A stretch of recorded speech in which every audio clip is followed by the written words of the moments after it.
You Will Survive Doomsday. By Bruce Beach. Doomsday Myths and Facts. Myth number 1, almost everyone will suddenly be killed on Doomsday. In fact, you will survive Doomsday. And here you thought that if it ever happened the bomb would fall right on you. Probably not. It will more likely go like this. One day, the inferior Russian computers may make a mistake and decide that the US has already launched a preemptory attack against Russia. The US warning system has made that same sort of mistake many times, and a number of times we have gotten just minutes away from launching our retaliation before the mistake was discovered. Who is to say the Russians will always be so smart? 40 minutes after a missile is launched from Russia, it will be landing on its target in North America. Before this occurs, the US has just minutes within which to respond, or it will be caught with its missiles down. The hotline to Russia happens to be not working. This has also happened a number of times before. That is one of the factors that entered into the Russians' decision to launch. So, what's his name in the White House reaches for a jellybean and pushes the button? Interception missiles of course try to stop the Russian missiles before they reach their first two primary targets, NORAD, Northern Air Defense, headquarters in Colorado Springs, Colorado, and its backup at North Bay, Ontario. These are hardened underground computer and communication sites that may require several bombs to wipe them out. Given the number of missiles that may be intercepted, the Russians have sent a handful. A better way to wipe out the communications of North America is to just explode 4 thermonuclear devices at a high altitude over the continent. These will generate an EMP, electromagnetic pulse, that will knock out most electric and electronic devices tied into the power grids. It will also knock out any new devices that contain ICs, integrated circuits, and that have an antenna over 30 inches long. That means that your car radio, portable radio, and television will be inoperable, even if the power ever does come back on. All over the continent, the power and lights will suddenly go off. If you happen to be listening to a battery-operated old tube-type radio, when did you last see one of those, that is tuned into a hardened transmitter site? I don't know where you will find one that transmits, fat chance, the EBS, emergency broadcast signal, then you will know that doomsday has begun. Otherwise you will be standing out there with the rest of us survivors saying, "Nice day, eh?" Strange the power would go off on a nice day like this. Silence. The sun will continue to shine, and the birds will sing, and the breezes will blow, and you will still not know that they have a bit of a problem up in North Bay. They are no longer there. Silence. Eventually word may drift in. On the chance that there is something to the rumor, you decide to try to call someone. Your spouse, a friend, a relative. Don't bother. Silence. The telephone isn't working either. Even if the EMP hadn't done it in, a mere power outage causes such an overload of demand on the central exchange that you couldn't even get a dial tone. You are a survivor. Doomsday has occurred and you are a survivor. While you are waiting for the spouse and kids to get home, maybe you should do something practical. Like go down to the supermarket and lay in a bit of an extra stock. You may notice that the little corner store has closed. If he has believed the rumor, he wants to save his stock. And besides, your money may not be worth anything tomorrow. You thought you had seen rapid inflation before, but this is like from 0 to 1,000,000 in 60 seconds. At the supermarket, if you are early enough, you will find pandemonium. If not, you will find practically nothing. Maybe a large bag of dog food, take it, and some cans of floor wax, forget it. The rest of the stuff was all in those carts that you met come flying up the walk as you came running down. There won't be any girls at the cash registers, they have done their shopping and gone. Besides, the cash registers aren't working anyhow, with no power. It may have taken the hired manager a little longer to figure out that he should grab what he can and head home to his family, but he has probably gone now. The only cops you will see are the ones grabbing stuff themselves. If on the way back you spot a shopping basket with something in it, think twice before helping yourself. If there is an altercation, there are probably no doctors at the hospital to sew up the lacerations. Everyone else is also too busy to bother calling an ambulance if they could, and one wouldn't be available if they did. Of course, the trip to the supermarket may have been nothing like that at all. It may have just been a bit more active than usual, but if most people haven't caught on yet, then we are very lucky. You just keep mumbling under your breath. Good people, that's the way, just stay calm. This way we can just go about doing what we have to do as quickly as we can, while trying to not stir up panic. Yes. I understand that cash registers aren't working, but please let me just help you add this up by hand. No, that's fine, just keep the change. Then, of course, if everything is really this calm, we can take that good old plastic credit card and go out and buy all the good survival stuff that we are going to need and should have gotten beforehand. Don't worry about paying for it, no one is ever going to send you a bill. Getting the stuff home may be a bit of a problem if the car isn't working, the EMP may have wiped out that fancy electronic ignition. No, that's fine. You don't need to deliver it. I'll just put it here in my little red wagon. But you sure don't want to lug it all the way up to your 32nd floor apartment, if there is somewhere safe that you can stash it. Can you really believe that people are staying this calm? How is it that we seem to be so much smarter than the rest? More than likely you are now back home and all you have is the 50-pound bag of dog food. Are you really going to be able to carry it up to your 32nd floor apartment? You know the elevators aren't working, of course. Then maybe you could hide it in the trunk of your car in the garage if no one sees you. Ah, back home in the apartment. Home sweet home. The kids are home from school now. Do you have enough guts after that scene at the supermarket to send them out to do some more scavenging? It isn't exactly a party going on out there. Did you see Watts, Detroit, Washington, D.C., and Baltimore after some of their similar parties? I did. I think I would keep the kids home. Not much you can do except to wait for the spouse to walk home. Shouldn't be more than a few hours. The spouse finally makes it home. What do you mean all you got is 50 pounds of dog food? We don't even have a dog. The electricity isn't on. We can't cook anything anyway. Best to eat everything out of the refrigerator before it spoils. Won't be any more water as soon as the gravity feed tanks on the roof empty. Hope you saved a few pots full. If everyone filled up their bathtubs, it is all gone. It has gotten cold. Might as well go to bed. There is no light to see anything by anyway. Certainly not going out in those streets in this dark with all that noise going on down there.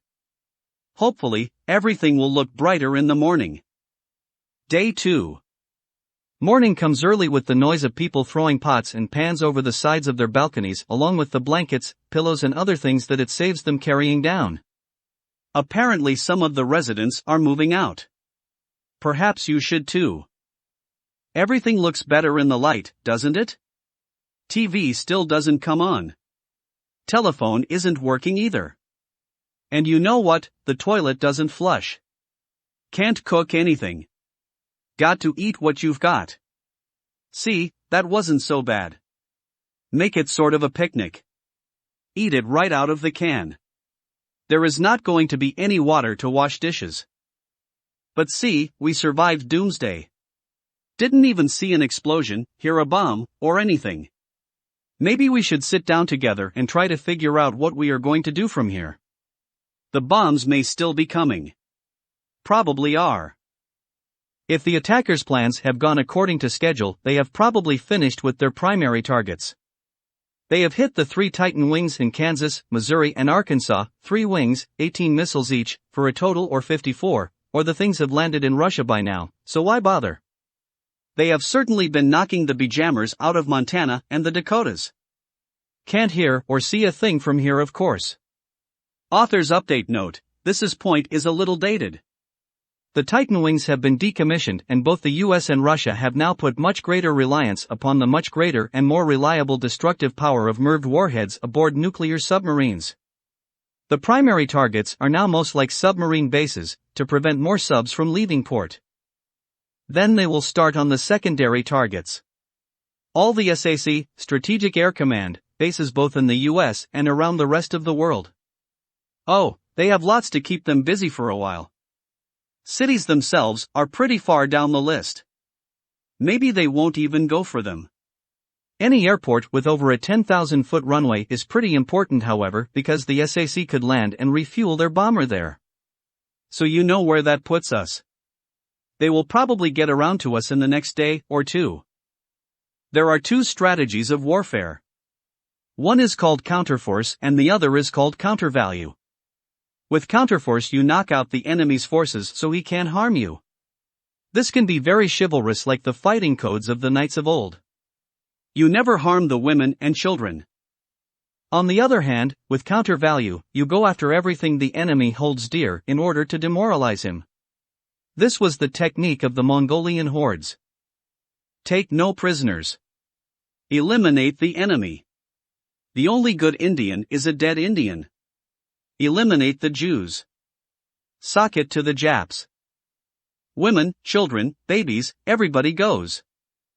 Now the problem with counter-value warfare is if everybody knows they are either going to win or die, some people can get very tough. So maybe the best thing is to knock out the military forces and hold the cities as hostage. Now, either surrender or we bomb the cities. Anyway, the cities aren't generally the first targets. And so here we sit. Unscratched, the day after Doomsday. But we can see some problems on the horizon. Very possibly the city is going to be bombed in the next day or two. Even if it isn't, how can we stay here? The electricity is off. The heat is off. The water is off. And it isn't coming back on. The elevators aren't working. For older people it is if we go down, if they can go down, we can't come back up. There is no more food in the grocery store. And there won't be any more. Unless you believe your government, which says they will start delivering it in about 2 weeks, want to bet? Then there is that horrible stuff called fallout that is going to start showing up in about 24 to 48 hours, or sooner. Now, we have all seen or heard about the book and the movie On the Beach, and Beach himself shows up with the solution. A pocket full of cyanide pills. If you want one, he will give you one for each of your kids or grandkids. There is only one catch. There are only so many, and I don't want them wasted. So you will have to line up each of your children or grandchildren in a row and pop it down their throats right while I am here. How many of you will do it? Here is your vitamin. Open wide.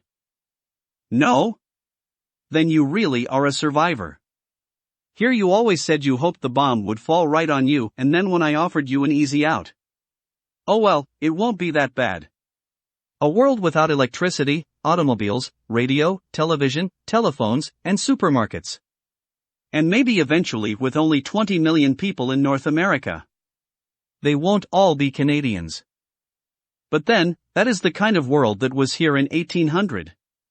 The people then didn't have cars, supermarkets, movies, TV, radio, telephones, modern medicine, airplanes, rockets, and computers. And they survived. They may have even enjoyed life. Maybe even more than many people do today with all their drugs, tranquilizers, and what have you. People generally are survivors. Put them out on an ice floe in the middle of the Arctic with no expectation of rescue, no supplies, nothing, and they will hold on. Some will even survive until they happen to be rescued. So you are a survivor and you survived Doomsday. But you will eventually die. We will all eventually die. That is the nature of this world. The question is not whether or not you will possibly die, but how long you will live, and what life will be like during that time. So you have survived. And if you and your kids are going to continue to survive, you had better get the heck out of the city. Not only is there the possibility that there will be bombs, but those little scenes down at the supermarket, or anywhere else a little bit of food happens to show up, are going to become more and more unpleasant as anarchy prevails. Moreover, without the toilets flushing and with no one removing the dead bodies, health conditions are really going to reach a state you just wouldn't want me to describe. So, off to the country. But, how? And, where? Before actually departing for the country, let us further consider the alternative of staying in the city. Perhaps you are convinced that the Russians would never really get around to bombing your city. Or you feel you have sufficient underground shelter if they do. Nothing, of course, would protect you if there were a direct hit on your shelter, but a good bomb shelter could certainly give you very good protection as little as 5 miles from ground zero. The trouble is that subways and underground garages are not designed as blast shelters. They do not have blast vents and doors. Anyone in such a place, at the time of blast, within a couple of miles of ground zero will be subjected to a phenomenon called popcorning. Minute particles of greatly accelerated sand will cause blisters to pop out all over exposed parts of the body. This, combined with several other pathological mechanisms, will probably result in a rather painful death within a few days. Although the blast protection in an underground shelter is much superior to being above ground, there are reasons that one is better off staying in their high-rise apartment rather than going to a large public shelter if they feel there is little or no danger of blast. The public shelters have no supplies and no equipment. The average designated public shelter is supposed to shelter over 3,000 people. Can you imagine the anarchy and conditions there? Without food, the first to die will be infants who are not being breastfed. Other early candidates will be persons who require special medications, especially the elderly, and anyone who happens to be injured. Not only will deaths have negative psychological effects on the survivors, they will create severe sanitation problems. There will be enough sanitation problems anyway if the water and sewage systems are not working. Most of the designated shelter locations do not have sanitary provision for 3,000 people in the first place. One of the greatest hazards in an underground shelter is carbon dioxide poisoning. The designated public shelters, almost without exception, do not have adequate ventilation for large numbers of people over a considerable period of time. And the existing ventilation systems generally depend upon electricity being available. There are ventilation defense and survival techniques available. However, if you were to try to implement them in a large public shelter situation, you would probably be one of the first persons killed by the other survivors. The reason is that most people have misconceptions about either the air becoming radioactive or containing radioactive particles that they feel would be more dangerous than the carbon dioxide.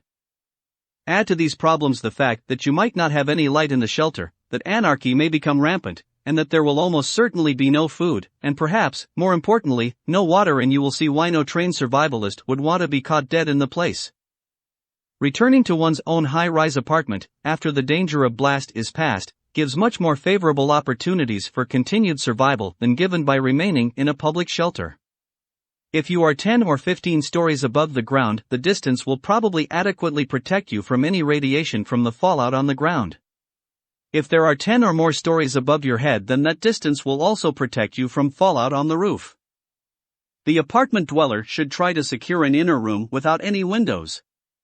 A blast 15 or more miles away will knock out the windows, and it is the glass shards that will kill most people. Pulling drapes and blinds are all helpful defenses.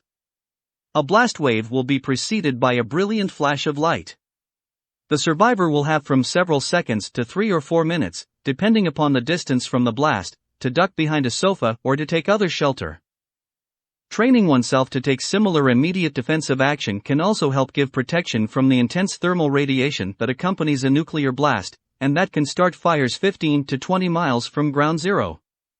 Fires, in themselves, can be a problem, and if you are downwind from a large fire or firestorm, you have to watch out for carbon monoxide poisoning. Fire defense techniques are generally well known, so I will not dwell upon them here. One thing you need not do is call the fire department, if you could. There is little they could do, if they were still around, without central water supplies. But the thing you can do is improvise closings to seal off all the apartments above you, and those immediately below you, so that fallout will not blow in and settle on the floors over your head, or otherwise near you. Now, it may be possible to organize your activities with other survivors to become a cliff dweller like those of old. A bucket on a rope might be used to haul up water gotten from a nearby stream or pond, and waste could be let down in the same way. Some ingenuity may be required in providing heat and light, but if you really have sufficient supplies of food for yourself and your fellow survivors to hold out until another crop can be planted and harvested, most survivalists recommend at least 2 years' supply, and you seriously face up to the sanitation problems created by morbidity, and you and your co-survivors are sufficiently organized against anarchy, and there are no more nearer bomb blasts, then you are probably well on your way towards continued survival. At least you are many times better off than being in a public shelter. There may be all sorts of reasons why you elect to remain in the city rather than head for the country. If the attack comes in the winter and you do not have a planned escape route, adequate clothing and supplies to make the trip, are not physically able to make the trip, and do not have a known destination of refuge, well then, those who have most prepared themselves and have made the best plans should pray that their flight does not come in the winter. During a storm or severely cold weather, it is very likely that many more persons may be killed by exposure than by any other single cause. The roads and highways will most likely be jammed. If there has been an explosion in the vicinity, then overpasses and utility lines may have been dropped onto the roadways, making them unusable. Even without a blast having occurred, traffic jams, accidents, or vehicles just running out of gas will probably create bottlenecks that completely clog the roads. Once people find themselves just sitting there, not moving, they will abandon their vehicles. My guess is you can forget using an automobile for escape unless you had a plan and immediately implemented it before the general panic set in. A motorcycle, scooter, or even a bicycle might offer certain advantages over an automobile. One might carry a smaller form of conveyance on a larger one and then implement the smaller means of conveyance, such as a bicycle, when that became the necessity. The most dependable means of escape would probably remain walking. If one had to walk all the way out, and they were in any physical shape at all, they could surely do it in 2 or 3 days. Once again, proper preparation can make all the difference. Proper walking gear, proper survival clothing, a planned escape route, proper selection of material to be packed, and proper allocation of loads. And, as before, there are better alternatives. One could have prearranged pickup points and times with co-survivors coming from the refuge destination, or in a worsening pre-crisis situation you may have made an early dispersal. But the greater likelihood is that anyone with a practical survival plan who reacts immediately can get out well before the rush sets in. Just getting out into the country, or to the other side of the mountain, will increase the survivability factors for many people. The threats of blast and thermal radiation will have been greatly reduced. But blast and thermal radiation, while very nasty in their effects, are not going to kill that many people anyway. Oh, they will kill millions, but as a percentage of the people living the day before doomsday they will, combined, kill only 10 to 15%. And most of these will be a considerable distance from the blast and will eventually die as a result of injuries caused by the broken glass shards. As stated before, depending upon the time of year and the weather, many more may be killed by exposure. But there is still another big killer coming. That is, of course, the fallout from the weapon explosions that took place many hundreds of miles away. This fallout may require from a few hours to a day or two to arrive. If the weather permits, and the survivors know what they are doing, they may still have time to build an expedient shelter against the fallout. Techniques for defense against fallout have been developed and tested at great expense by almost every nuclear nation. While information on these techniques has been made readily available, most people have not availed themselves of it. 2 basic techniques are available. One is to leave the contaminated area. But the extent of the contaminated area may be far too wide to escape, or one may not have accurate information as to the delineation of the contaminated area, or they may not have the means of transportation, nor the means of survival should they reach a radiation-free area. The other basic means is to provide shelter within the contaminated area. Weather, ground, and time conditions permitting, it is possible to dig a trench and cover it with dirt supported by poles, wooden doors, or a vehicle. Properly designed, such an expedient shelter can make all the difference between avoiding the effects of fallout radiation and not avoiding those effects. The details of how to build an expedient shelter are to be found in books listed in the bibliography. One of the most important and often overlooked factors in designing a shelter is the matter of providing an air pump so as to eliminate the problem of carbon dioxide poisoning. The technique for building such an expedient pump from materials readily available in time of crisis is also found there. The effect of fallout radiation is not always death, although many times it is. Even if it is death, it is not immediate death. Intense radiation causes a very painful and horrible death, what the literature calls a heart death, over several days. More likely the effects are drawn out over a period of weeks, months, or even years. As the title of this document points out, all these people will have survived doomsday. It is not a question of survival, but the condition of survival with which we must concern ourselves. Everyone will die eventually, but it is the quality of life in the interim that is of importance. Myth number 2, most people would be quickly killed by the bomb blasts, thermal radiation, or radioactivity. By the second year after Doomsday, the combined effects of blast, thermal radiation, and fallout will probably have resulted in some immediate, but mostly delayed, deaths, accumulating to 35% of the population that were living on Doomsday. Deaths that can be directly attributed to radiation and weapon-related injuries will continue until 5 years after Doomsday, so that by that time 40% of the population that was living on Doomsday may no longer be surviving because of the above-named factors. However, the total population surviving 5 years after Doomsday will probably be only 20% of the number that was living on Doomsday. Obviously, nearly half, or perhaps more than half, of the fatalities will be directly contributable to causes other than the bombs. What then are these equally effective causes of post-Doomsday mortality? They are exposure, starvation, plagues, and anarchy. While the threat of chemical and biological warfare is not to be ignored, the primary causes of these means of mortality can be looked upon as being more natural. That is to say, they will just result naturally from the breakdown of the social infrastructure that we regularly depend upon for day-to-day survival. The 4 factors that will determine survival are: location, knowledge, preparation, luck. On Doomsday, most people will be living outside of areas that will be struck in initial attacks by blast or thermal radiation. Many others will already be living in areas that will never be damaged by blast or thermal radiation. Both of these groups, if they have the knowledge of what to do, and have made the proper preparations, will very likely find themselves in the group of survivors who are living unharmed 5 years after Doomsday, when the surviving population has once again established some semblance of order and is once again multiplying and replenishing the earth. Selecting and designing a shelter. Myth number 3, you can build an adequate shelter in your basement. For a number of reasons, basement shelters do not offer the amount of protection that is commonly supposed. A proper analogy between them and a survival installation, as described later in this document, would be to compare a plank with a well-equipped and commanded lifeboat. This is not to say that if someone finds themselves in the water from a sunken vessel, it is not well to advise them to grab hold of a plank and start paddling in the direction that one hopes there lies shore, if there is no better means of survival, such as a lifeboat or raft. Similarly, there is very little protection afforded, starting from the rooftop down, by a layer of shingles, a foot or 2 of light insulation, composed mainly of air spaces for the purpose of retaining heat, a 1/4 to 1/2 inch of plasterboard, some paint, a carpet on the floor, another layer or 2 of thin boards, and perhaps some paneling or ceiling tiles if the basement is finished.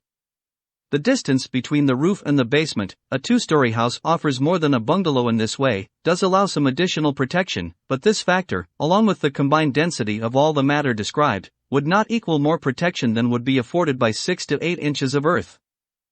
When, within such a basement situation, one starts to create an expedient shelter using, as is usually advised, such materials as bookcases and trunks, filled with earth if possible, there are certain design errors that are liable to creep in. Piling dirt or other material on the floor above will help, but the greatest dangers will be from the areas outside the basement wall where the foundation extends above the ground.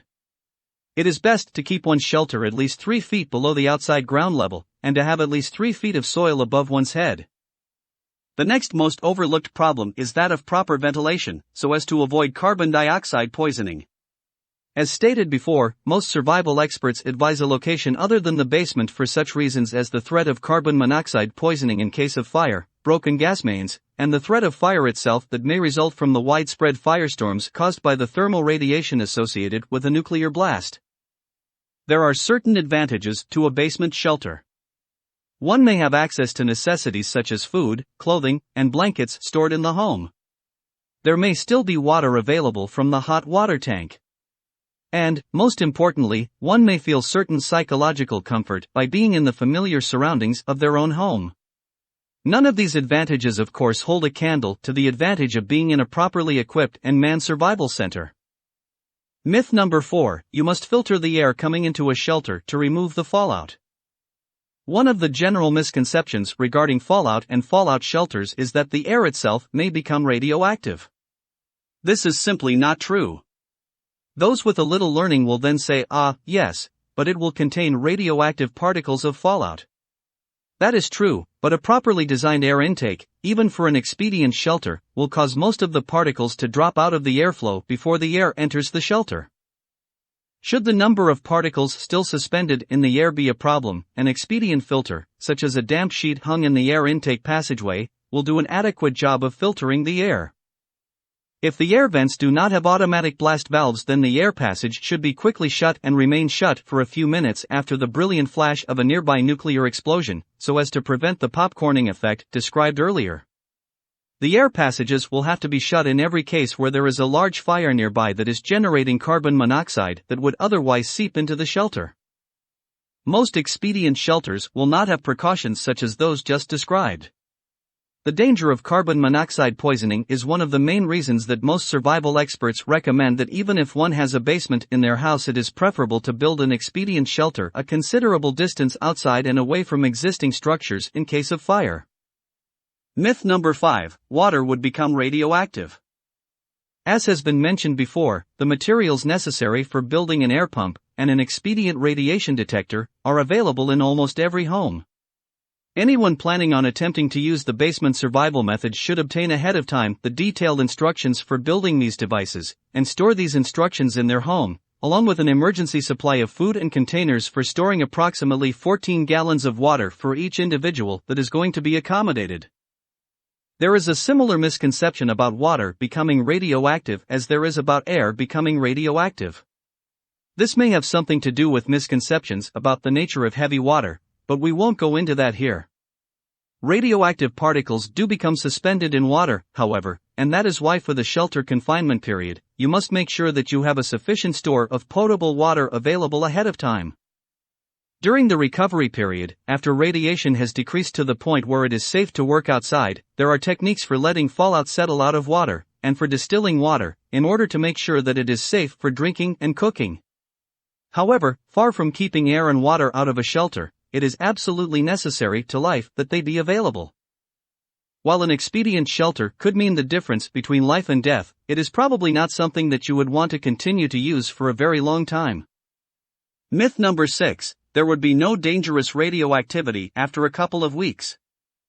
There is a wide range of misconceptions about what is safe and what is not. The matter is sufficiently complicated that a person should have professional advice. However, if there was no doctor going to be available to set a broken leg, I presume you would go ahead and do the best you could. And if one had to build a bridge to get across a river and there was no structural engineer around, again I presume one would have a go at it. Doctors would like to have their X-ray machines available when setting a leg, and engineers would like to have their surveying equipment, specification guides, and computers or slide rules when they are building a bridge. So you can well imagine a radiological defense officer would like to have radiation detection equipment available when giving advice in a radiation defense situation. However, if the advice, expertise, or equipment is not available, one must go on. One rule of thumb is that if there is not enough fallout that you can see it, then there is not enough of it that it will kill you. Fallout is usually small grain dust or grit, often having a light color, but not always. It depends upon its source. The best place to spot it is on a smooth surface, like the hood of a car. The more dense fallout is, probably the greater the hazard, although there isn't necessarily a direct correlation. It may fall thick enough that quite a little heap of it may be brushed up from a surface that is 1 foot square. It is possible to build, from common materials found around the home, an expedient radiation detection meter. The details for such a meter are found in books listed in the bibliography. Even if one has commercially available radiation detection equipment, there is still some considerable skill required in its use. For example, almost all survey equipment is designed to be used by an adult of normal stature. This means that if the equipment is held in the hand of a walking adult, it will tell how much radiation is being received 3.5 feet above the ground, and particularly by the adult's vital organs which are above that level. A child's or an infant's vital organs will be below that level and will be exposed to much more hazardous levels than an adult's.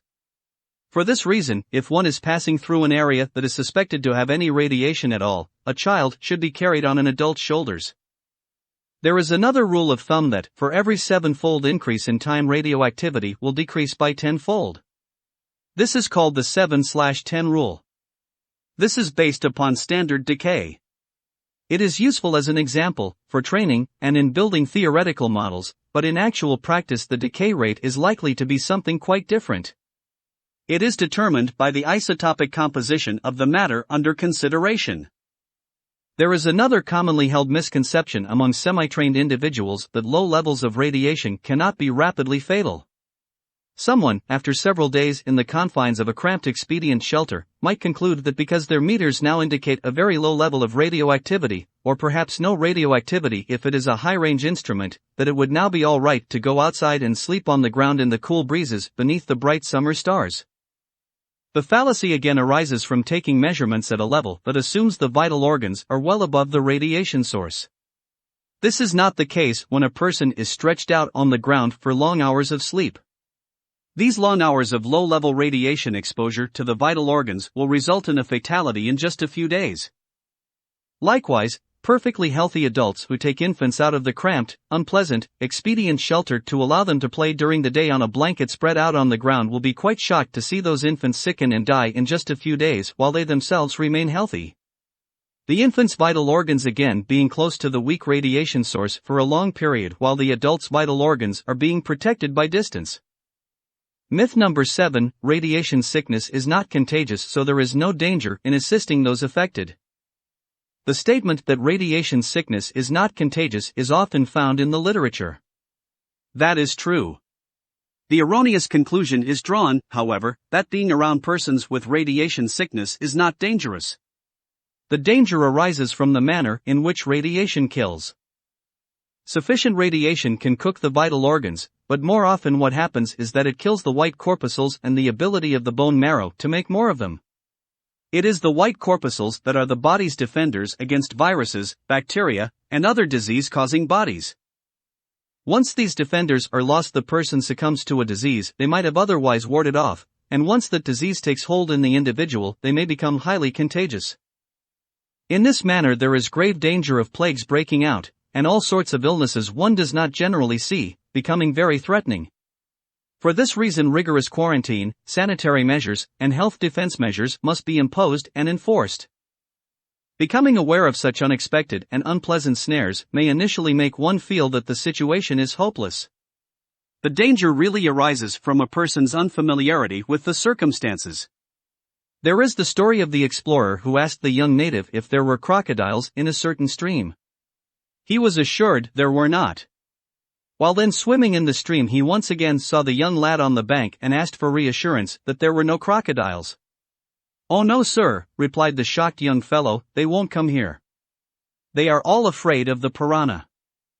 The young fellow would have found himself equally in danger from things with which he was not familiar in our society, like automobiles and electrical appliances. It is not that the hazards are so onerous, but simply that we are not familiar with them. Food, some important considerations. Myth number 8, food exposed to radiation becomes radioactive and is therefore not edible. Food is the most serious problem. Most food that is in the house will not be harmed by the radiation, no matter how intense. There are 3 types of radiation that are found in fallout: alpha particles, beta particles, and gamma rays. As the first 2 names indicate, they are particles. They are minute, too small to be seen, pieces of atomic matter that attach themselves to the fallout, bits of dust that may or may not be large enough to be seen. In any case, these particles may be simply washed off many types of foods that have a natural covering, such as eggs, bananas, potatoes, oranges, etc., or off well-sealed foods such as those in vacuum-packed cans. Foods such as grains, rice, dry cereals, etc., that are in partially used packages that have been opened should be viewed with suspicion. Fallout dust may have crept in. The food in its unopened container or natural covering should be rinsed under flowing water and then placed on a surface that has been similarly cleansed before opening. Make sure that the hands and under the nails have been thoroughly cleansed before handling the food. There is little danger in handling such articles. The radiation given off by these particles is so weak that it will often not even penetrate something as thin as the cellophane wrapper on a package of cigarettes. You may then ask why, then, be concerned? The reason is that once these minute particles are ingested into the biological system, they will get into the organs and the very bone marrow itself, where they can do a lot of damage. This is not to say that you need not worry about getting the alpha and beta particles on your skin. You do. Because they can cause skin burns. However, good hygiene practice can eliminate that problem, but they are a much more severe hazard internally than externally. Myth number 9, if you have a special radiation suit like you see in the movies and on TV, you will be protected from the radiation. As an aside, this is one of the reasons that those fallout or radiation suits that you see in all the pictures and movies and on TV are such a joke. Those things are not going to protect the guy from anything that a couple of good garbage bags wrapped around his feet and made into a hood to go over his head would not do as well. In fact, the garbage bags are in many ways better. They would be considered disposable. The main purpose of the fallout suits is to prevent the wearer from tracking the fallout into the shelter. The user simply takes the suit off at the door. If the person were to wear it on inside, it would defeat the purpose.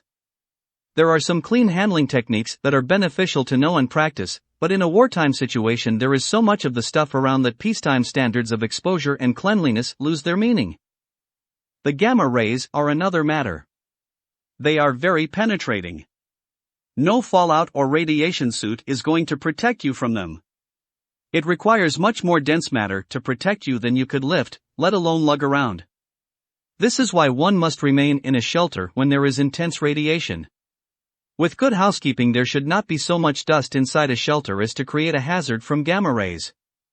However, be sure to dispose of the contaminated rinse water that you have used for cleaning the food containers and persons returning from outside. It may contain matter that is giving off gamma rays.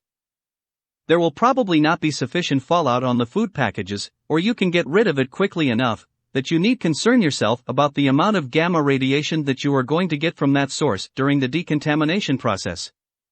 However, the food may have been stored in an area that has received very intense radiation. That can of beans or peaches may have been stored right out there where it was receiving 1,000 roentgens of radiation per hour. An amount that would have killed you right away. But it will not be harmed.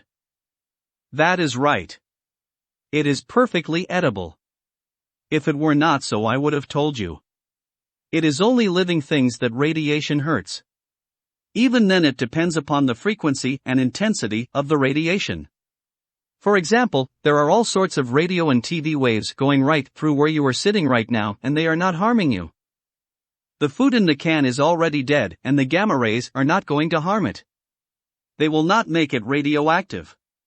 If the radiation is strong enough, it may kill any bacteria that happen to still be living in the food and thus preserve it even further. If the food is supposed to contain bacteria, such as yogurt, I am not sure what it would do for that. Radiation preservation of food is a technique that is already being used in industry and will probably become much more widely used in future years. Many people already have radiation microwave ovens in their homes today. One further analogy. Fire will kill living animals, but we use it to cook our food. You really shouldn't be overly frightened about radiation either. Myth number 10, new crops of food grown in future years will not be radioactive. Food that is grown in radioactive soil, or that has not yet been harvested when fallout falls on it, is another matter. This food will absorb the particles of radioactive matter into its own structure and thus become dangerous. The biological food chain acts as a marvelous strainer and concentrator of radioactive isotopes. This was well demonstrated in certain tests that took place at Alamogordo. From some intentional surface bursts and because of the unintentional venting of some underground bursts, there was some fallout carried onto the milkshed for southern Utah. The amount of fallout deposited over the surface was so slight that the most selective instruments could not detect it. An atomic or nuclear explosion releases its great amounts of energy by changing some matter into energy. It also changes certain amounts of matter into new and different types of matter. Without going into detail about atomic theory, the nature of the atom with its electron rings, and its nucleus consisting of protons and varying number of neutrons, let us simply say that these new forms of matter are generally unstable isotopes. That means they are going to change into another form of matter. Once again, the matter, in the process of changing from one state to another, releases certain amounts of energy. It is this energy that we measure as radioactivity. The energy, depending upon the isotope involved, may be rapidly dispelled or it may continue to be released for a very, very long time. Most unstable isotopes release their energy and transform into a stable state within fractions of a second or at least within minutes after a nuclear explosion. Others take hours, and still others days, weeks, or months. Some take centuries. Each isotope starts out with just so much energy. For all practical purposes, we can say it is not going to get any more. Once that isotope has released all its excess energy, it will become stable. Since the isotope releases its energy at a specified rate, we can say how long it will take to lose half of its energy. After that, it will then take the same length of time again for it to give off, one half of the remaining amount of energy. Question: when will all of the energy be given off by the isotope? An ancient Greek philosopher posed the same problem. He said, suppose there is a bear at the back of a cave. On the first day, the bear walks halfway to the entrance. On the next day, he walks half of the distance that remained to the entrance after the first day. And on the day following, the bear walks half of the distance that remained to the entrance from the previous day. The bear continues to do the same thing on each subsequent day. He walks half of the distance to entrance of what was left from the previous day. The question is, when will the bear get out of the cave? The answer is, never. This sort of regression is what mathematicians call asymptotic. That is to say, the figures continue to approach zero, closer and closer, but they never reach it. So just as the bear never gets out of the cave, all of the energy is never lost. But much, 1/2, of the energy is lost in the first half-life. And 3/4 of the energy is lost by the end of the second half-life. After 10 lives, a very large percentage of the energy is gone. It is because so much of the energy is lost in the early periods, half-lives, as compared to the later periods, that it is important to be in shelter during the early periods after fallout has fallen. We might divide the half-lifetimes of radioactive isotopes into 3 categories: very short-term, medium-term, and very long-term. As mentioned earlier, most of the unstable isotopes generated by an atomic or nuclear explosion are very short-term. They give off all their significant amounts of energy in a matter of seconds. Unless you are within very close range of an atomic or nuclear bomb, there will be no way for this radiation to reach you. It was this initial radiation that caused the horrible radiation burns and sickness at Hiroshima and Nagasaki. First, the good news. There will not be any persons subjected to long suffering from the initial radiation by the nuclear weapons of today. The bad news is that the reason why is that the weapons blast such a large hole or create such a large area of complete destruction that the initial radiation can't escape. That is to say, the totally destructive blast extends beyond the range of the initial radiation. On the other hand, the survivors of Hiroshima and Nagasaki did not have much problem with fallout. The first major victims of fallout were some fishermen many miles downwind from the Bikini Island tests. Fallout is a phenomenon much more associated with nuclear weapons. Nevertheless, there was fallout in southern Utah. As stated before, it was so slight it could not be detected by the most sensitive instruments. The specific matter of interest in southern Utah was the isotope 131 of iodine. This was absorbed by minute bacteria in the soil. In the process of filtering the iodine out of the soil, the bacteria greatly concentrated it. The bacteria were absorbed by legumes and other biological forms higher in the food chain. Each in turn further concentrated the iodine isotope. Finally, after the iodine had found its way into the grass, a cow came along and ate it. Now a cow is a very complex organism in itself. There are all sorts of biological activities going on in a cow. Various organs and the bone marrow filter out different minerals for different purposes. One of these complex systems forms milk. This particular cow, and hundreds of others like it, was milked, and the milk was bottled and distributed to children all over the area of southern Utah. The children were also complex biological organisms. They in turn had numbers of specific organs that specialized in straining out various minerals and compounds from the food that they consumed. The end result was that their thyroids once again concentrated the iodine 131. And this to such an extent that if you held a radiation detector next to their necks it buzzed like a rattlesnake. This was not healthy. In fact, numerous problems developed among the population. There were a great number of mentally retarded children born, and a number of other unpleasant ramifications. This need not have occurred from the iodine 131 if we had known what we know today. Myth number 11, there is no such thing as a fallout pill. There is a simple pill that would have prevented the difficulty. It is supplied in every nuclear emergency kit in Russia and available in Denmark and Sweden. Unfortunately, it is not sold in North America.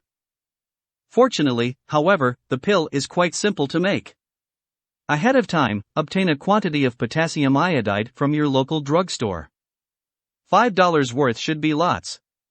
When needed, take a regular glass and fill it a fourth or less full of water, and then slowly start pouring in the potassium iodide while thoroughly stirring the water. Don't worry about how much you pour in. You cannot pour in too much. After a while you will notice that the chemical no longer dissolves in the water. It just lies there on the bottom. This means that the water is saturated. You can now stop pouring in the chemical.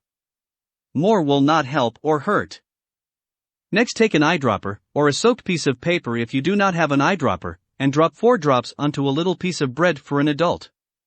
Or 2 drops for a child. If you get several times that amount, it is not going to harm you, although in much larger amounts it is a poison. Now take some butter or margarine and make a little ball out of the bread and pop it down. Tastes awful. Ugh. Take once a day for 100 days after the last bomb falls. This is good stuff and you should have it around for reasons other than defense in case of a nuclear war. If you live anywhere within a couple of 100 miles of a nuclear generating plant, you might suddenly find yourself needing the stuff. The U.S. Department of Health rushed a supply of pills to 3 Mile Island, and they have a standard brochure all printed ready for distribution in case it or some similar site vents. The Department of Defense also keeps a supply near the old Titan sites that are deteriorating and breaking down. Author's update note: once again those sites have been now decommissioned and no longer present a problem, but much greater concerns now arise from terrorist threat, and the U.S. government is now stockpiling in many cities not only these pills but others for bacteriological and chemical threats. Canadians have nothing. I'll take that back. They do have lots of nuclear plants and the distinct possibility of bombs exploding over their heads and on their soil. The reason why the potassium iodide works is that the thyroid will absorb only so much iodine. After that, any iodine taken into the body is passed off by the kidneys. Since the body already has all the good stuff at once, it passes out the bad stuff. This is what we call thyroid blocking. Do not try to use the tincture of iodine that you put onto cuts. Taken internally, it will kill you. And you cannot eat enough iodized salt to do you any good. You would get salt poisoning long before you got sufficient iodine to do the job. Myth number 12, there is a fallout pill that will protect you from all radiation. I wish I could tell you about another pill that would solve all your radiation and other problems.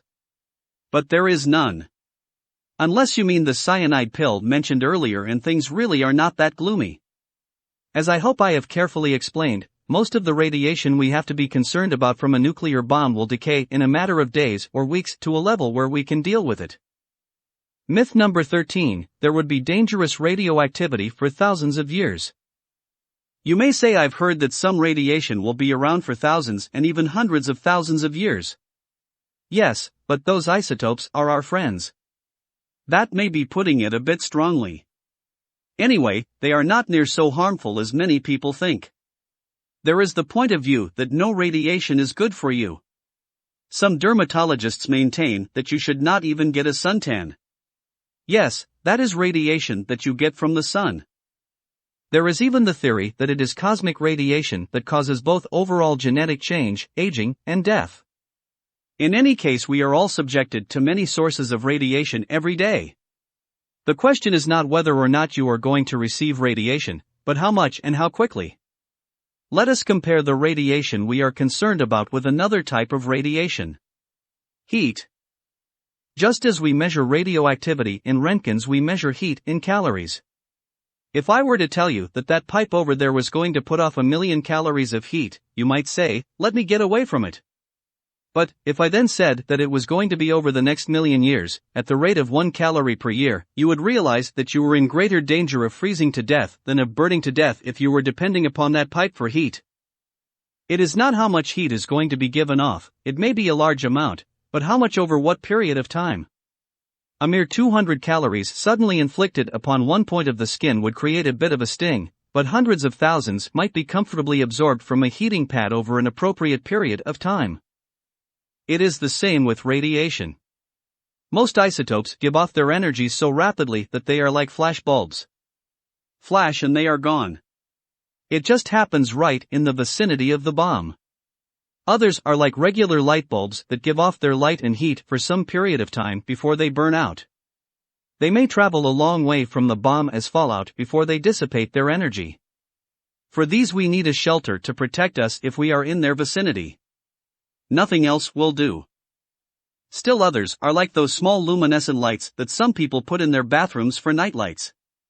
Only weaker still. They just sit there and barely glow for a very long period of time. Little miniature flashlight bulbs or matches are a good analogy to fallout particles. 1 or 2 of them in a room with you will not harm you. But surely you can imagine the situation where if you had thousands and thousands, the light would either be blinding or the heat so intense that you would be incinerated. Fallout is just the same way. A few pieces inside a shelter with you will not harm you, but if you go outside where there are millions of the little beasts lying around, then you have had it. The only difference between their radiation and the radiation from a little flashlight bulb or a match is that it is invisible radiation that you cannot see or feel, like that from an X-ray machine. Myth number 14, there would be no dangerous radioactivity after a couple of years. After having explained all this, now I must tell you that there are some isotopes that unfortunately do not fall into either the short range of initial radiation, which we do not need to worry about because it does not extend out of the blast area, nor the medium range, that you will be protected from by a fallout shelter, nor the very long range, that decays over so many hundreds of years that their energy is too weak to concern us here. These remaining isotopes are real meanies. There may be solutions to the problems they present, but there are no simple solutions. There will not be enough of them around that they will make walking around dangerous for most people, but the problem is that they get into the food chain and that they have relatively short half-lives, between 5 and 30 years. That means that during the next couple of 100 years they are going to be giving off most of their energy. Fortunately, some of them are rather rare, and given that they are going to be widely dissipated in worldwide fallout, we can largely ignore their effects. Others may be concentrated in certain areas, certain types of soil and certain foods where we can avoid them also. So they will not be that serious a problem. Some others, however, particularly cesium-137 and strontium-90, present major problems in keeping them out of the food chain. Even here, there are available defense techniques. For example, lime, gypsum, fertilizer, or organic matter, in practical amounts, may be applied to low-calcium soil, or naturally high-calcium soil may be used for growing certain crops which have an uptake preference for calcium over strontium. There are known refining and purification techniques for some foods and milk, and there are some new techniques which I have discussed with some of the researchers at some of the leading nuclear laboratories, but which the world isn't ready to hear about as yet. These methods, along with others such as land denial, deep plowing, surface scraping, and selective utilization, are harsh realities that are going to have to be faced by the long-range survivors. Myth number 15, you are prepared if you have a 2 weeks emergency supply of food stored. More important to the present theme are questions as to what preparations survivors should be making ahead of time. Since it will take a while to get crops growing again because of social disorganization, ozone depletion in the atmosphere, climatic changes, crop adaptation, early crop failures, soil deprivation, and similar factors, survivors will need a couple of years' supply of food. Wheat and honey are the only 2 basic foods, of which I am aware, that have an indefinite shelf life. 1,000-year-old kernels found in the pyramids have still sprouted. Fortunately, these 2 foods, wheat and honey, meet most adult nutrient requirements. Powdered milk will be necessary if one wishes to reduce the infant mortalities. The infants will not survive otherwise, unless their mothers have adequate natural milk, which is unlikely. Salt is important as a preservative, among other purposes. In addition to storing the 4 basic survival foods, wheat, honey, powdered milk and salt, it is highly advisable that one also store a couple of years' supply of a variety of non-hybrid seeds. Some seeds will not store very well and need to be continually replaced. It is equally important to develop certain skills. Gardening skills. I particularly recommend the area of hydroponics because this would be one way to grow foods free of contamination. Preserving skills. Here I recommend learning to dry foods using hot air. Freeze-drying requires too much elaborate and expensive equipment, and freezing itself is not reliable when electricity is not reliable. Preparation skills. Bread making, use of lentils, and making of many foods, or their substitutes, that today are commonly gotten in prepared form. On all of these subjects one could write a book. Indeed, many books have been written on them.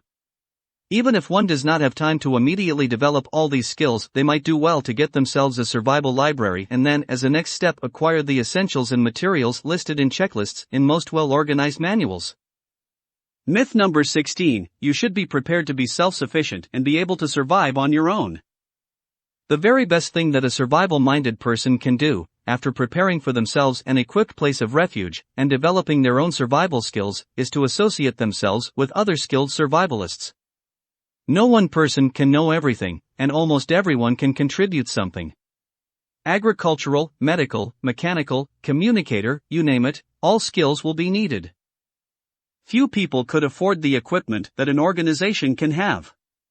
One well-equipped laboratory for testing for alpha and beta particles in food costs $5,000. Along with other radiation detection equipment and many other types of emergency supplies, what individual can afford it? Yet no nuclear survival group should be without one. Even in building a shelter, the major expense is the entrance and support mechanisms such as emergency lighting, water source, etc. The incremental cost for space for one additional individual is quite small. Thus, the greater the number of people the overall cost can be spread over, the less the average cost. Moreover, no individual has the personal resources that a group has. If the head of a single family survival group is injured or lost, the chances of survival for that group are much reduced. However, if it is a large group, then there are numbers of people available to continue to give support. Just like there are numbers of people available to maintain 24-hour watches, or to create a well-manned convoy to go after necessary supplies. One more prepared and equipped individual added to such a group is an asset, whereas in a situation like a public shelter, one more unprepared and unequipped individual is just another liability. A successful survival group will have to be either completely homogeneous or thoroughly committed to thoroughgoing tolerance and appreciation of a wide range of individual preferences regarding society, economics, religion, and future expectations. Still, a shelter is not a democratic society any more than is a ship or an airliner. The captain's authority is absolute, and one should have confidence in his credentials and ability before boarding. Neither is a shelter a democracy in the sense that there must be much more stringent rules regarding behavior. Everyone must perform assigned duties. There are no wealthy passengers along for a free ride to be served by others. There are many limitations to personal freedoms, such as contraband materials. No drugs or alcohol, except under medical prescription and then as approved by the commander. All firearms and weapons must be placed in the armory and will not be released except under orders from the commander. All valuables will be receipted and stored in the locker for safekeeping. No private stocks of foods, because under survival conditions this can lead to social disorder. No tobacco or smoking inside the shelter, since it would cause discomfort to others. No loud toys, devices, or other objects that would be environmentally disturbing to others. No large bulky items, or great quantities of any item without the permission of the commander. And no pets or animals unless the survival community has made prior special arrangements for their accommodation. Tough. Yes, it is tough. But not nearly as tough as the conditions of survival will be for those who are not prepared. There are many items that are not prohibited, and in fact are encouraged. A reasonable supply of one's personal religious literature, the tools and resource manuals of their trade or profession, survival manuals and equipment of every sort, additional supplies of food to be put into the common larder, and extra supplies to be put into the common store. Myth number 17, any survivors would have to live the rest of their lives underground. Many people ask how long they might expect to have to live in a shelter. There are no fixed answers. If your shelter is an expedient hole in the ground, you might want to stay in it no longer than was absolutely necessary. Maybe as much as a couple of weeks. If you dug a pretty elaborate hole in the ground, you might be able to expand upon it and make it into a place where you could survive through a winter. If you own space in a shelter city, like there is in southern Utah or southern California, you might plan to live there the rest of your life. The cooperative shelter that I have been describing in the previous paragraphs is not sufficiently elaborate that anyone would want to make it a permanent home. Some persons would probably be able to find larger and more adequate quarters elsewhere after a few weeks. Others might improve upon the existing structure and remain there for a year or two until more adequate homes could be built elsewhere. Decontamination procedures would provide work areas, schools, and school grounds outside of the shelter where people would carry on their daily activities after a few weeks. However, it might be beneficial for young children and expectant mothers to sleep in the shelter or a similar structure for several months. Certain occupations, such as decontamination crews, farmers who work on large undecontaminated areas, explorers who go into unsurveyed areas, long-distance truck drivers, and others who go out of well-defined areas for the next several years, will have to be closely monitored to be sure their total exposure does not exceed established limits. It should be apparent to the reader, from what has been said earlier, that a person may receive substantially larger total doses over a large period of time than over a short period of time, just as with sunlight. A person may easily recover from several small sunburns throughout the years, resulting from staying in the sun overlong for an hour or two each time. If they were to be exposed to the hot desert sun, that many hours all at once, they would succumb. In the same way, one may recover from a number of small radiation burns, although some controversy holds that one never recovers. This seems unlikely, and in just the same way one may receive small amounts of radiation and never feel ill. Just the same, certain biological conditions dictate that certain individuals, particularly the reproductively active, should receive less radiation exposure and that others may receive much larger amounts. Myth number 18, life after doomsday won't be worth living. Hearing descriptions of this sort, some persons wonder if life will be worth living afterwards. For some, most assuredly so. Others do not find life worth living today. How many times have you heard of a person like a famous movie star, who had wealth, fame, beauty, health, the company of famous illustrious persons, opportunities to travel to all sorts of places, and to participate in all sorts of interesting events, the fulfillment of the very aspirations of thousands of young ambitious people, and yet that same person committed suicide? On the other hand, there are many individuals who suffer daily from terrible physical afflictions and all sorts of personal misfortunes. Oftentimes in the greatest poverty. And yet, the world over, down through the centuries, they have gone on surviving. Many actually finding happiness, meaning, and perhaps even enlightenment in life. You will survive. The conditions of that survival are up to you. Undoubtedly, the events that are about to transpire will have a profound effect upon the attitudes of many people and perhaps upon mankind itself. From the cauldron of the Holocaust, there may spring forth a new race of men who are less concerned with self-interest and who will come to understand man's true nature and his divine destiny. Some of us may even feel that this event will herald the coming to maturity of the human race. Instead of no future, mankind may have a glorious future. There will be great amounts of resources available, combined with man's great advances in technology, to build a new and glorious world civilization. Providing, of course, that he has learned from this experience and does not just go about preparing for the next war in another 20 to 30 years. But, I leave each man unto his own vision. While, to myself, looking upon the immensity of the visible universe, and pondering the events that have happened upon this one single planet circling a solitary sun among the uncountable millions in our but one of the innumerable galaxies, I cannot help but wonder if the events that are about to transpire are not less than all that unique in the repetitive cycles of life and nature that we see about us everywhere. Myth number 19, you need not make any preparation because you are either going to die in the Holocaust or be saved, religious connotation. Men's philosophies today often go to one extreme or the other, claiming that all is within man's power, or that nothing is within man's power. There is a middle ground. One can simultaneously feel that nothing can be achieved except by the will of God and think that the results are dependent upon his own efforts. God sets the boundaries, and within those boundaries man can have some effect upon the outcome. Myth number 20, the bombs today are so large and there are so many they will destroy the world. There are those who feel that the Holocaust will destroy everything.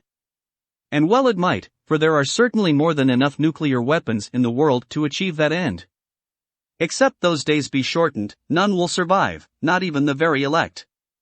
But, if it is the divine will, those days will be shortened.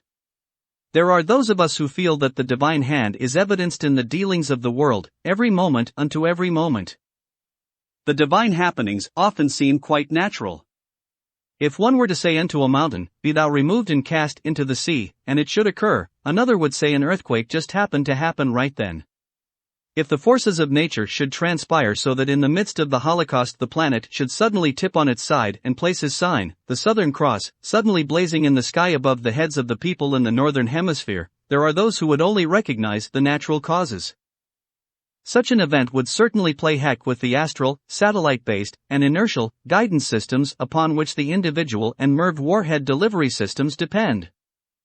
Events would not even have to be as miraculous as I have described in order to limit World War III. There is serious concern on the part of the military that they will not even be able to fight the war because of such factors as the EMP. However, I have faith in the military. I am sure they will do an admirable job of trying to destroy the world. None of us have an infallible insight into the future or its timetable. Whatever will be, will be. We can but wait upon events to prove our speculations to be right or wrong. While we are working and waiting, some of us put our trust in God. Others put it in the government.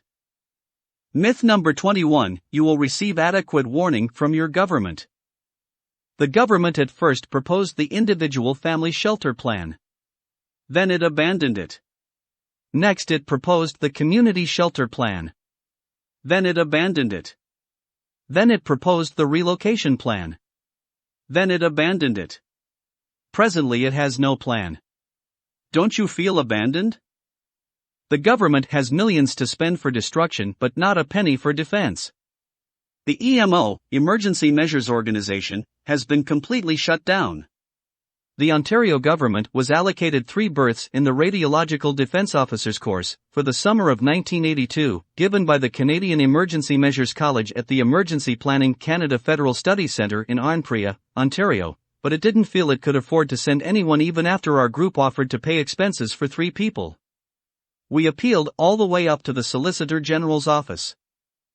Admittedly, I am authorized to teach the course, but during the last course that I taught at one of the community colleges, free gratis, I could not even get any resource personnel to come from Camp Borden, who are responsible for administering the examinations. I feel abandoned. A radiological detection kit that I used to be able to get for $60 in the US now costs in Canada, with import duties. They really want you to have one, federal and provincial taxes, exchange rate, customs brokerage, and you name it, $450. Who cares? The last Radiological Scientific Officers course taught in Canada was in 1977. No future courses are planned. There are no communities with a nuclear defense plan. I think I can make that an unqualified statement. Millions for destruction and not a penny for defense. Your family's destruction bill for this year is $1,300 per member of your family. Do you realize what $1,000 a year for the last 10 years would have bought you in the way of nuclear survival defense? Instead, your government has bought you destruction. Your family's destruction. Oh, I am well aware of the argument that that pile of bombs has maintained peace in the world for the last 10 years, and the belief that it will continue to maintain peace. Believe it if you want to. All the high government officials have their shelters. Why do they need them if you don't? Author's update note, curiously, even the government's shelters for civil authorities have now been closed. If the government knew today that the Russians were going to attack next week, do you think they would tell you? If they did, what would you and the millions like you do? It would only create panic and get in their way. No, I do not think that you would be told. Do you feel abandoned? Myth number 22, you will receive no warning, and there is no hope if you do. The fact the government may not warn you, and is not giving you any assistance to defend yourself does not mean that you haven't been warned. There are many people who feel they can see the signs of the times. Anyway, if you have read this document, consider yourself warned. You may still have time to prepare. If an attack should occur, you probably do not live in a primary target area and will have plenty of time to escape. If you have made preparation. Myth number 23, one of the primary targets will be nuclear power plants. Many persons come up with all sorts of rationalizations as to why they should not prepare for survival. One is that there is a sufficient number of weapons in the world, that if they were all used, they could destroy the whole of mankind. This is true. However, it may be that all the weapons will not be used. Some may be destroyed by the other side. Some may misfire. Others may just fail to get launched. This is why each side has so many extra. Moreover, many persons make the mistake of assuming that it is all in man's hands and determined by man's will. Whatever. It may be that some limited amount of the potential for destruction will be used. Another rationalization often heard is that the person feels they live in a target area, such as in the vicinity of a nuclear generating plant. In actuality, the Russians have little need to target the nuclear generating plants and probably can do more damage by not doing so. A bomb on the plant would just blow it to smithereens, and the material in the plant might add little to the radioactive fallout. On the other hand, as a result of the EMP, if the plant is left on its own, when it loses its computer control, it will go into a meltdown and add substantial radioactive material to the atmosphere. All of this is quite speculative, of course. There are no experts on nuclear war.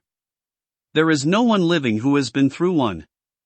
There is general agreement that it will be awfully terrible. It will probably take 6 or 7 months just to bury the bodies. But there will probably be someone around to it. Useful figures and tables. This was the fallout pattern 36 hours after a single 15-megaton thermonuclear device, the Bravo shot of Operation Castle at Bikini Atoll, March 1, 1954, was detonated. The eventual extension of the fallout was more than 20 miles upwind and over 320 miles downwind. The width and cross-section was variable, the maximum being over 60 miles. This means there was substantial fallout contamination over an area of more than 7,000 square miles.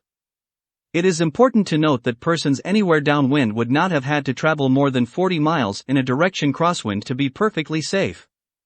Secondly, assuming upper winds of 150 miles per hour and descent times of 30 minutes, persons 150 to 200 miles away would have over an hour in which to either evacuate the area or to take shelter. As noted from the chart on the effects of radiation on humans, the 300 roentgens per hour would cause serious illness with some fatalities after an exposure of 1 hour. An exposure of 2 hours would certainly cause a hard death occurring in hours to days. This picture shows the effect of a 5-megaton air blast.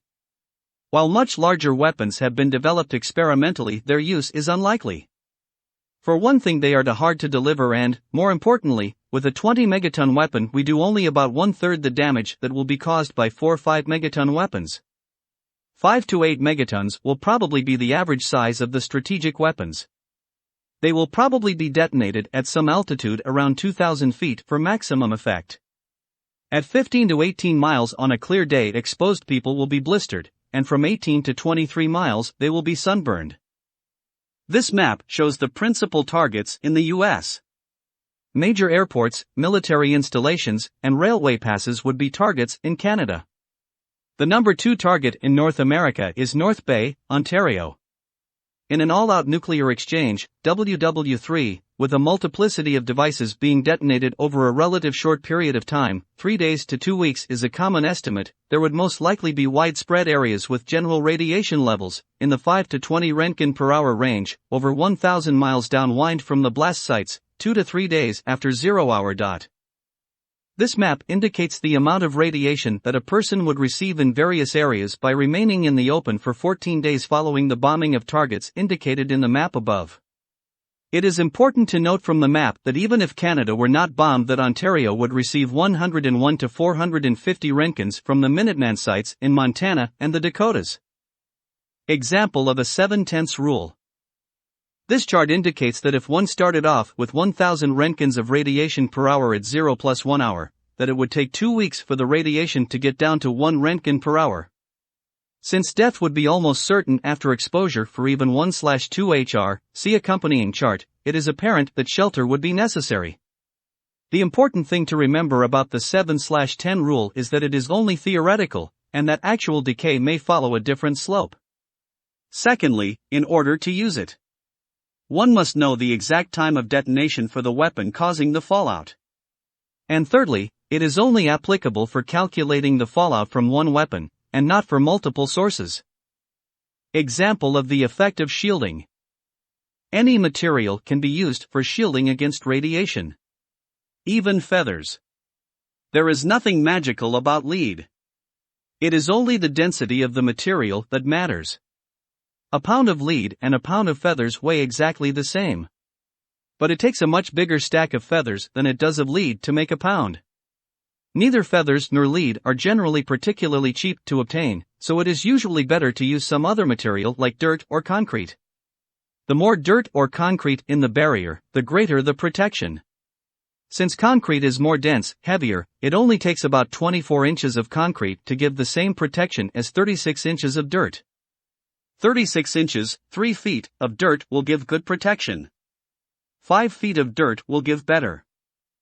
Nuclear survival groups. There are probably 12 nuclear survival groups in the city of Toronto. I personally know of 4 and I have heard of 3 or 4 others. There may be some overlap. I can't be certain. My guess is that there are another 3 or 4 I don't know about. Most such groups are very secretive, for various reasons. 3 of the groups are headed up by instructors, like myself, who teach survival courses at the community colleges. Author's update note: the author now maintains a listing of survival communities in North America and as of fall 1998, had over 60 communities on the list. If you have not seen the list, you may contact the author and he will refer you to a copy. Most of the groups contain a number of very well-trained and experienced people. There are also many other groups scattered around both the US and Canada. They have their own training bases and survival courses. There is a magazine, Survive, where you can learn about some of these groups. What is Radiological Defense Officer? Both in Canada and the United States, the federal governments have trained certain individuals to be advisors to mayors and other public officials in time of nuclear disaster. In Canada, these individuals are called Radiological Defense Officers. Certain Radiological Defense Officers have received additional training, so as to become qualified to teach Radiological Defense Officers. These individuals are designated as being Radiological Scientific Officers. The supposed requirement for becoming a Radiological Defense Officer is a PhD in physics, but because of a lack of candidates, individuals with lesser qualifications have been selected. About the author. The main author of this document built 23 fallout shelters in Kansas and Utah in the 1960s. He completed the U.S. Office of Civil Defense course in 1970 after moving to Canada, and then the Radiological Defense Officers course at Arnprior, Ontario in 1976, and the Radiological Scientific Officers course in 1977. While in the USAF, he was a control tower operator and graduated as honor student from the AACS Supply School. Because of this training, he was asked to inspect the Titan missile sites after his honorable discharge. He refused because of his understanding of what the missiles could do to mankind. He has been a member of various anti-war groups and his personal motto is "Bell the cat and ban the bomb," but he thinks it is now too late to do either. His master's degree is in economics from Texas Christian University, and he holds certificates in both data processing and information technology, the latter from MIT. He has also written and edited several books in the field of computer science. Prior to becoming a college teacher of computer science, he was a telephony engineer and holds both US and Canadian patents. He presently devotes a large amount of his time to the nuclear survival group mentioned in this document. Bibliography. Life After Doomsday by Dr. Bruce D. Clayton. Nuclear War Survival Skills by Cresson H. Carney. Note from Pete: I am reproducing this document here as faithfully as possible. Forgive me for the poor quality images in the later section, I had to copy them from a PDF and they were not the best quality. Please keep in mind that Bruce is Canadian, and this document was originally created more than 30 years ago, before the end of the Cold War. Much of the information and all of the science, however, is still considered valid. Note from the author, Bruce Beach, I originally wrote You Will Survive Doomsday in the 1980s. So far as I know, everything is still current and up to date. Recently, Fred Walter, through great effort, scanned it in and turned it into HTML, so that you can read it here, or copy it off onto your own computer. Copyright information. This document is copyrighted. You are welcome to reproduce it, however, for free distribution in whatever quantity you desire and by whatever means you desire so long as you reproduce the entire document.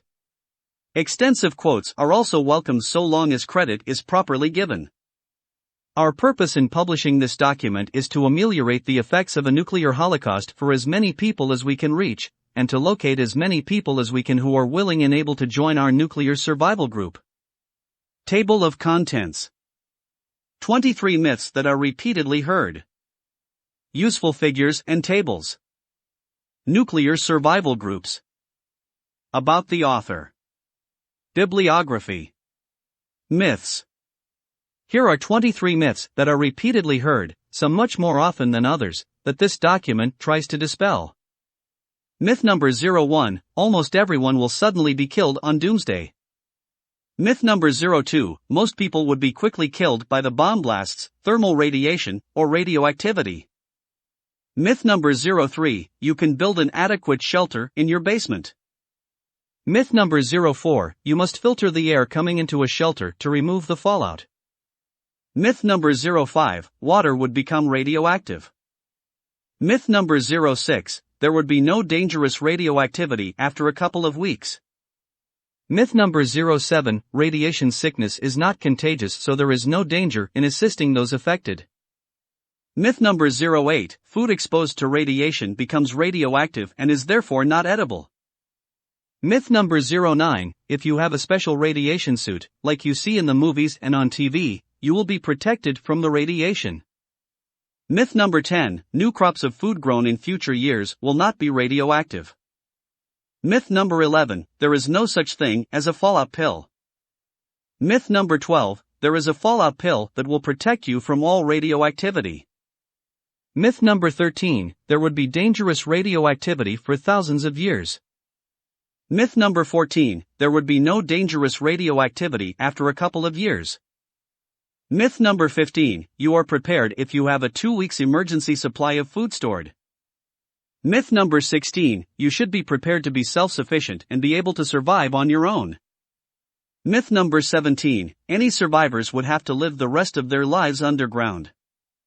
Myth number 18, life after Doomsday won't be worth living. Myth number 19, you need not make any preparation because you are either going to die in the Holocaust or be saved, religious connotation. Myth number 20, the bombs today are so large and there are so many they will destroy the world.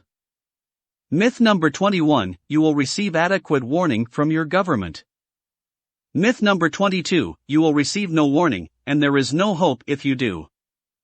Myth number 23, one of the primary targets will be nuclear power plants. This document is published by a nuclear survival group. The group is not affiliated with any religious group or other organization. We welcome inquiries from all persons interested in joining our survival group. Send email to survival@webpal.org, Bruce Beach, for more details.